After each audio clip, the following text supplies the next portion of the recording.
Hi there, I'm Sara Sheehan, and welcome to my podcast, Transformational Thinkers with Sara Sheehan. Today I'm joined by Elizabeth Solaru, CEO of Diversity and Luxury, Luxury Weekly News Podcast, and Elizabeth's Cake Emporium.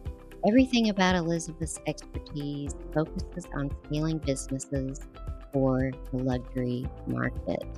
She is an award-winning luxury business consultant, author, and world-renowned cake artist. As an ex-microbiologist and headhunter, she began her luxury business journey as a celebrated cake artist, earning international acclaim for innovative designs and technical craftsmanship. Her clientele includes ultra-high net worth individuals and royalty. Her creative talent and business acumen led to a successful transition into luxury consulting, where she now advises brands on how to navigate the complexities of the luxury market. In her latest book, The LUXPreneur, How to Start and Build a Successful Luxury Brand, has been described as a blueprint for a luxury business and a must-read for those interested in working in the luxury industry. Elizabeth, I am so glad to welcome you to my podcast today. Thank you, Sarah. I'm really excited to be here. Excellent, excellent. And so, Elizabeth, you have a really interesting focus, and I love the cake part as well. I want to make sure I uh, comment on that because that is such a fine art in today's world. And so, first of all, Elizabeth, I would like to hear a little bit about your backstory and what led you to where you are today. Thank you, Sarah. A little bit about me. I'm an ex microbiologist, and I then went on to become a headhunter in the city. And I remember working as a headhunter and then 18-hour days, very stressful. So, to relieve stress, I started baking again. I'd always baked as a child, but I kind of dropped it over the years. So, I started baking again. And my colleagues would make amazing comments about my cakes. And it was just something I did as a side hustle. But the one thing I did do, though, is I remember I'd save up my money and come on holiday to America. One of the best chocolate schools is actually in Florida and run by Elwood Notter. And he used to do so many classes, and I'll come and I'll just take classes. So that went on for a while. And then 2008, the city of London kind of collapsed. We know what happened around the world. And then I lost my job. And I got to a milestone birthday, and I said to myself, if I don't do it now, I'll never do it. So I decided to set up my cake company. And in order to get clients, I reverted back to what I usually did when I was a headhunter, which was make 100 cold calls a week. So I took the yellow pages. In those days, Google wasn't much of a thing. So I took the yellow pages and then I called every planner in the yellow pages. And one particular planner, the one that changed my life and moved me into the luxury business, happened to be the Queen's cousin. So that's the late Queen Elizabeth. It was her Awesome. cousin. Her, Fantastic. her name was also Elizabeth, and I'm an Elizabeth. So I just said to her, I'm going to be in your area in the next few days. I'm happy to drop some samples. I dropped the samples, and before I even got home, I got a call back to say, Lady Elizabeth would like to speak with you. Mm. And that's how I got my first high-end order. So again, I did cakes for many years. I was able to do cakes for ultra high net worth celebrities flown out around the world. And then the pandemic hit. And when the pandemic Mhm. hit, over the years, I've been asked to speak at several conferences. And I just talk about the luxury world because those were my clients. And I assumed that everyone knew what I knew. And then during the pandemic, I gave so many talks online. And that kind of started the journey into becoming a luxury business consultant because many companies especially small businesses, they wanted to know what to do. And I started giving advice. And that began Mm. the other stage of my journey. That is so very exciting. I love that your experience started with a royal client. That is just fabulous. Well, Isn't that that's nice. exciting? I can only imagine how exciting that day was. Oh, absolutely. I mean, and thankfully, I didn't realize the implications right away. Thankfully, that came gradually because it wasn't just the fact that she was a royal connection, it was the kind of person she was. She was extremely kind. She herself was one of the most hardworking women because she was the very first official party planner that the UK ever had. She started her business in the 60s, organizing debutante balls, and she was a person of integrity. And she gave me this amazing testimonial, which she didn't have to, but it was a written testimonial. And she said to me, Elizabeth, you can use this in all your marketing. And that generosity, even nowadays, is very rare. So I owe Mhm. her a lot. Yes, you cannot overestimate or underestimate the value of a wonderful testimonial and quote for sure. Having that kind of social proof absolutely propels business and is wonderful to have in marketing. And so, Elizabeth, share with me, what lessons have you learned from building and scaling your business? Oof. I've learned so many lessons, in particular from failure. So the first lesson that I learned was not going into things blind. So you need to get all your information together. You need to have what I call scenario planning. So, and also another lesson I learned is that things take twice as long as you want them to take. This Mhm. is not it's not a quick, oh, you project 6 months, but the 6 months could be 18 months because there's always going to be bumps in the road, unforeseen problems. Another lesson I learned is to get the right mentors in place. So people who've done it before, or people who are great at observing the pitfalls, so they warn you ahead of time, you're likely to run into XYZ. And because you're likely to run into XYZ, I will suggest you do this. Such people are very rare. Also, another lesson I learned is you will run out of money at some point. Mhm. So you need to start on the premise of having no money. So you get creative in ways in which you can scale. Mhm. And also make your financial person, your financial planner, they need to be your best friend Oh, yeah. because they are the ones who are going to, when you're scenario planning, they're the ones who would bring in that dose of reality. So Mhm. those are some, I mean, I've learned so many lessons, but those are a few of the lessons. Those are tremendous lessons, and the financial side, that one is a really great point, because cash flow is one of those things. Working capital actually makes or breaks many businesses, and so getting a strategic plan so that you can have working capital and be able to manage your own personal life in the meantime, this is absolutely huge. So I thank you so much for bringing that up. Can you share with us a little bit, Elizabeth, what the insight is on the blueprint for developing a luxury business that you've outlined in your book, The LUXPreneur? Thank you so much for that question.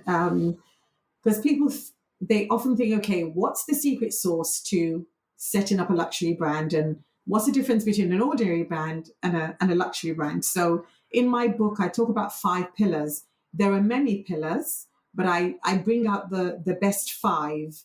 And putting money aside, um, the five for me are storytelling, perception, customer experience, having an incredible product. Now, the product doesn't have to be the best, but it's got to be good. Mhm. Got to be good. And then the fifth one is around vision and longevity. So you want Mm-hmm. to build something to last.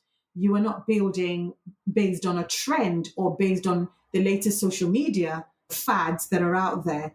Because if we look at the brands that have lasted and come through in terms of test of time, they were started, again, I say this, as a one-man band for the most part, one-man businesses, one-woman businesses, but they have lasted through the ages because of the vision. And there was always something in the DNA around storytelling and around changing something. So there was a little bit of innovation. So if we take somebody like Coco Chanel, she, again, a little black dress, little black suit. She hated the frou-frou fashions. So she took a very humble material, jersey, tweed, very humble, very practical material, and then she elevated. If we take somebody like Louis Vuitton, who was so poor, he walked barefoot all the way from his village to Paris.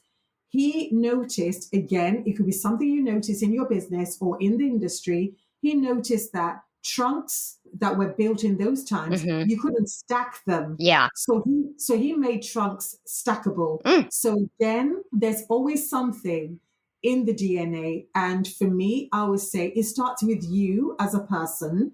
So apart from those 5 pillars, I've spoken about the different archetypes of people that set up luxury brands. So, for Interesting. example, if you are a visionary, what kind of people do you need around you to support Mm. you, to work with you? If you are an artisan, I'm a bit of an artisan, and Mm-hmm.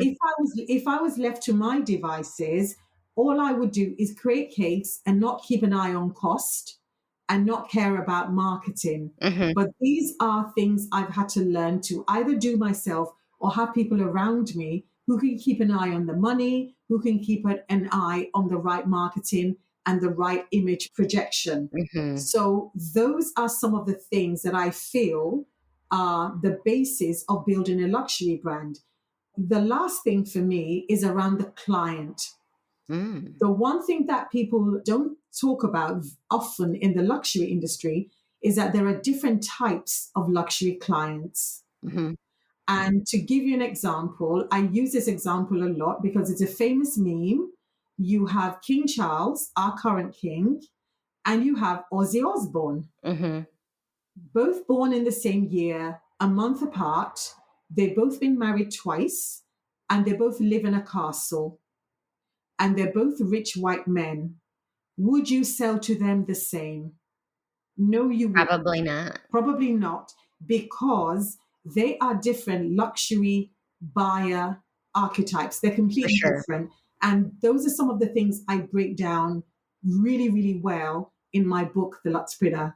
That is fascinating. I love your 5 pillars of storytelling, perception, customer experience, having an incredible product, and vision and longevity. Those are all really critical things. And I love that you're using things that make a difference in propelling any business in a special light for the luxury market. So I feel like anyone could learn something from your book and what you're doing. Elizabeth, what are some of your big goals and aspirations that you're working on now? Oh, that's a great question. Right now, my book is my baby. So once that's released, I'm doing a book tour, etc., etc. But I've got a follow-up book because Hmm. the follow-up book for me is to focus more on the luxury client. And with that, I'm hoping to involve a behavioral psychologist. I'm Mhm. hoping to involve a couple of high-end clients who can, again, there's nothing quite convincing like first Mhm. hand testimony, Sure. etc. So I'm thinking of a follow up to my book, and then I'm also thinking of a possible program around my book, because Mhm. usually when people do programs on luxury clients, it's always one dimensional. It's not rounded. People don't look at the different types of luxury clients, so they tend to look at the celebrities.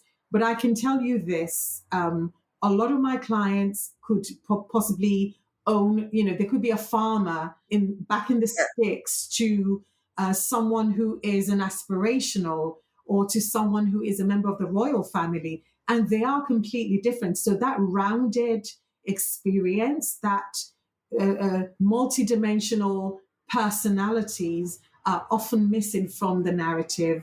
And Mm-hmm. another big thing that I'm working on is diversity in the luxury sector.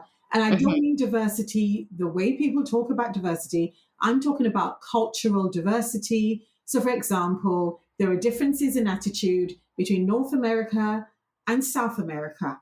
Absolutely. United States.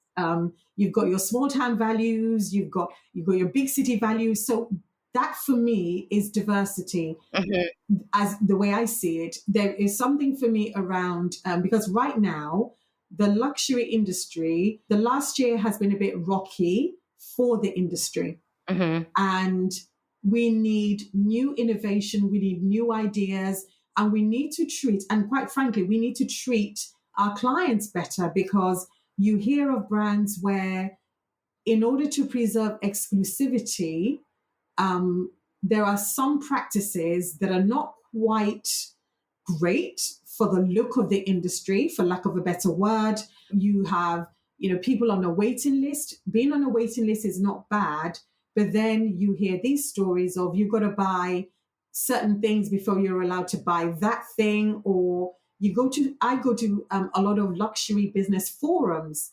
Mm-hmm. And if you want to improve as a business, I would suggest you bite the bullet and you go to these forums and you see what people are saying about your brand. Mm-hmm. Also, for me, the Diversity in Luxury Awards that I hold every year, we celebrate people in the luxury industry who are making a difference. So, to give you an example, Chanel, Mm-hmm. when the CEO of Chanel was appointed a couple of years ago, the first thing she did was increase the fund. They have a fund for the education of girls, and the fund is about 20 million euros.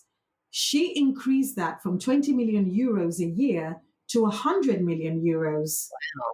And that was her first. I mean, imagine that, your first action as a CEO. That's huge. That's huge. So to me, there's quite a number of luxury brands doing similar things, but nobody talks about it because Right. I don't know what it is about luxury brands, but they're doing so much good, but they're keeping it under wraps. If you take Cartier, for example, they do galas and dinners for women in particular, women in shelters.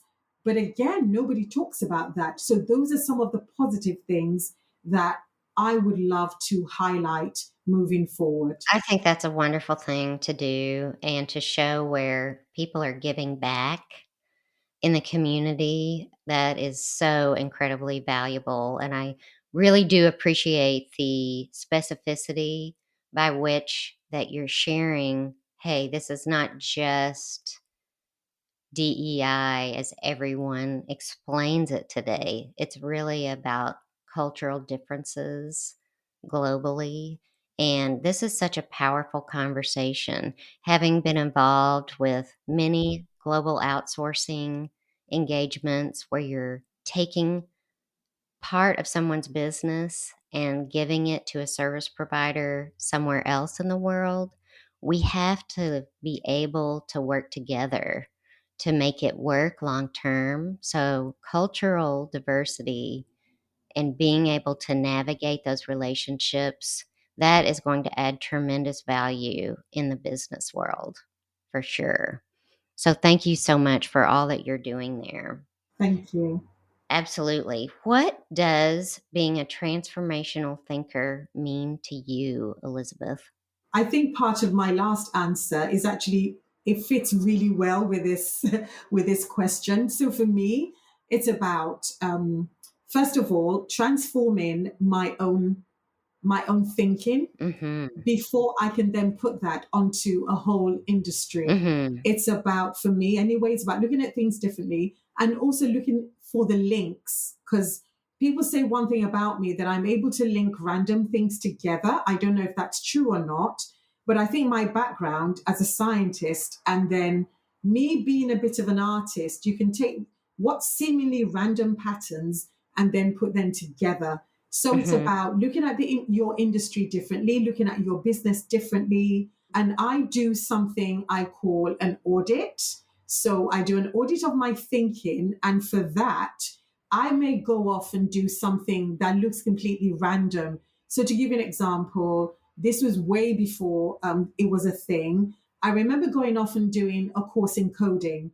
It was C. It was, well, the language Wow. is C. I was the only girl in a room full of Mm-hmm. almost 50 boys. I didn't really understand much, but I just wanted to challenge my own thinking, because in those days computers were, having a personal PC was the dream. And I was Mm-hmm. like, I wanted to know what was inside the PC. Right. How did it So, work? so how does it work? So Mm-hmm. again, it's about putting yourself in what may seem to be uncomfortable, unconventional situations, to challenge your own thinking and the way you view the world. Again, Mm-hmm. for some people, it could be travel, for example, and you notice that in a particular market, there's a way they stack things, or there's a way they do things, or it just noticing that and thinking, okay, how can we bring this into our world? How can we learn from what they're doing? So those are some of the things that I feel makes me a transformational thinker, because I always assume that, okay, um, the way I look at things is Mm-hmm. is normal, but Right. but to some people that's not normal, and that gets me excited because I want to see the world how they see the world from their perspective. And you don't necessarily have to agree. You spoke earlier on about, if you're taking a business, you're trying to outsource and you're trying to work with different cultures. You don't necessarily have to agree with certain things, but there is a way of working that can transform your mind and their mind. So that to Mm-hmm. me is what a transformational thinker is. That is fabulous. I love how you combined addressing mindset and growth all at the same time. That is very powerful, Elizabeth. Very, very powerful. What a fascinating conversation we've had today. Elizabeth, is there anything else that you're working on that you would like to share with us? I would love, again, this is a dream. I would love, That's love, the love. best. I'm working on something around, and it all ties in, I promise you. I'm working on something around the business of books, because Okay. I'm a big, big reader. I love books. Hmm. And one of my heroes is Dolly Parton, because of what she's doing with libraries. She has given millions of books away, and she Mm, actually pays everyone who graduates high school from her hometown. I think that is tremendous. So amazing. there's something around building a knowledge bank, building knowledge that can transform minds, Mm, building capacity, because as human beings, sometimes we forget that a lot of what we do is learned. A lot of mhm, what we do is conditioning. mhm, So, but to be conditioned right, to be conditioned the right way, you need the knowledge, and you need the right kind of knowledge. So for me, I want to do something again around knowledge bank, around books, around economic inclusion, because right now the model of the book industry is you either independently publish or you belong to a publishing house. sure. But with the publishing houses, I know a lot of people say, the model is out there. But for me, look at it this way. I see the model, the publishing houses can only take on so many people. Mhm, They can only take on so many new. So there's a lot of really good books slipping through the drains. yeah, So there is something there around how can we then reconcile the seemingly opposed industries around self publishing versus traditional publishing. and both Hmm. have their pros and cons. For sure. And both need so there's something around that in mind, because next year, every year, we have the London Book Fair, and I'm trying Mhm. to engineer conversations around that. That is fascinating, and I will be very interested to see what develops for you in this space because it's really clear that you want to leave a legacy of giving back and create that circle, that positive circle of repeating in society where you're helping someone else do something and achieve something good, and then they help in return. And that is so incredibly moving to me.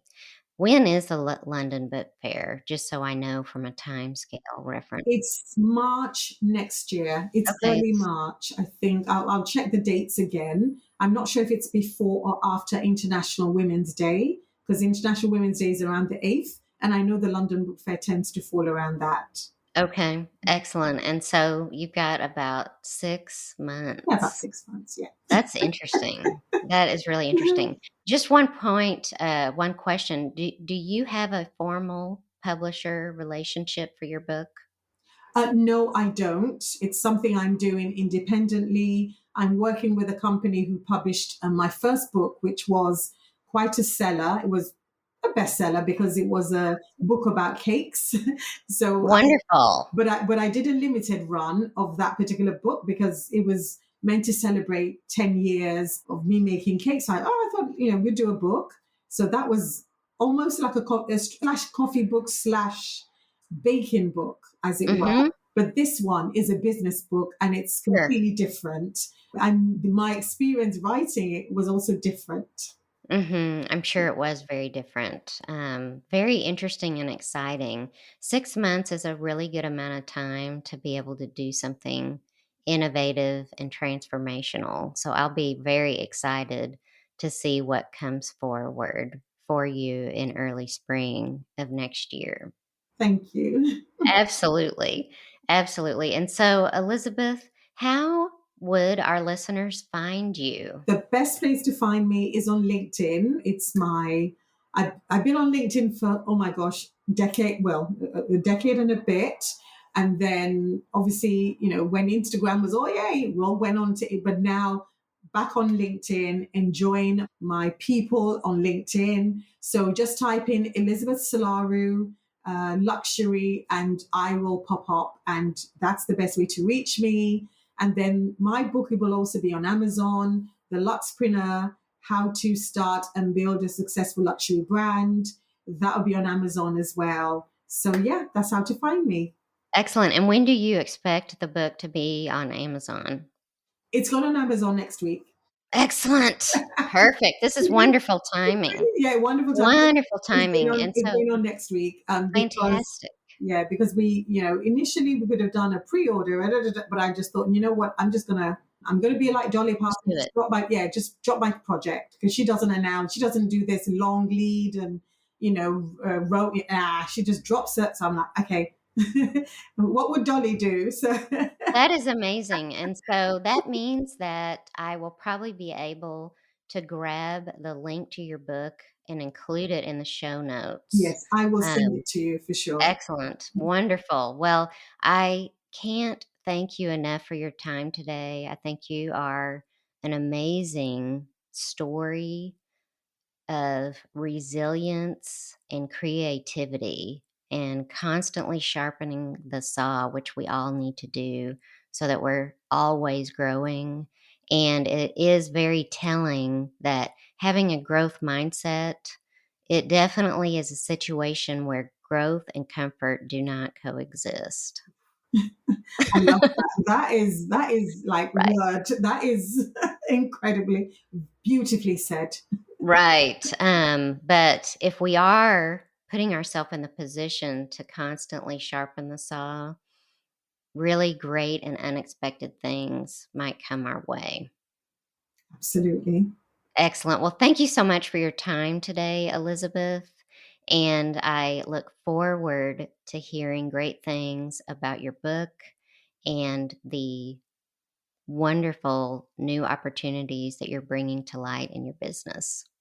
Thank you so much, Sarah. I've really enjoyed this interview. You've been such a gracious host. Thank you so much. I appreciate you. Absolutely. Thank you so much for listening to today's episode of Transformational Thinkers with Sara Sheehan. My conversation with Elizabeth Solaru is filled with wonderful lessons learned that I want to make sure that I'm highlighting in my takeaways from Elizabeth's book, The LUXPreneur: How to Start and Build a Successful Luxury Brand. There are 5 big pillars in building a luxury brand, starting with storytelling, perception in the market, the customer experience, having an incredible product, and finally, vision and longevity. Elizabeth's focus on helping people build their business and providing a blueprint for a successful luxury business really sets herself apart in the marketplace. And I'm really, really excited to share this episode with all of our listeners. As always, please subscribe and never miss an episode.